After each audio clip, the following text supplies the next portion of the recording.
દુલ્હન ઘરમાં પ્રવેશ કરતી વખતે પગથી ચોખાનો કળશ શા માટે ઢોળે છે?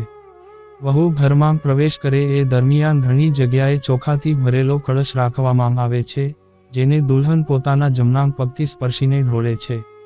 આવો જાણીએ આ રિવાજનું શું મહત્વ છે.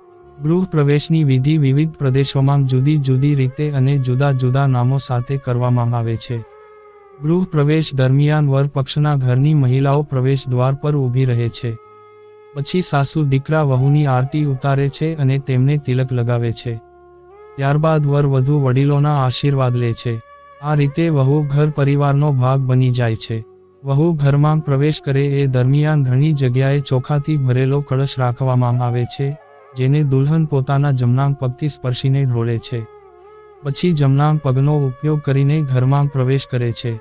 ઘણી જગ્યાએ દુલ્હનને કંકુયુક્ત પાણીમાં પગ બોળવા માટે પણ કહેવામાં આવે છે. આ લાલ પગના નિશાન વહુ દ્વારા સૌભાગ્ય લાવવાનું સૂચન કરે છે. આ રિવાજ એ વાતને દર્શાવે છે કે ઘરમાં ધન અને સમૃદ્ધિની દેવી લક્ષ્મીએ પ્રવેશ કર્યો છે. કળશ ચોખાની વિધિનું મહત્વ. હિન્દુ રીતિ રિવાજોમાં લગભગ દરેક પૂજા પાઠમાં કળશનો ઉપયોગ કરવામાં આવે છે.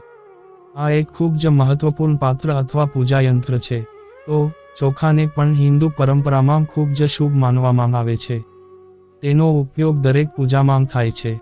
તેથી ચોખાથી ભરેલા કળશને સમૃદ્ધિનું પ્રતીક માનવામાં આવે છે, જે કન્યા ઘરે લઈને આવે છે.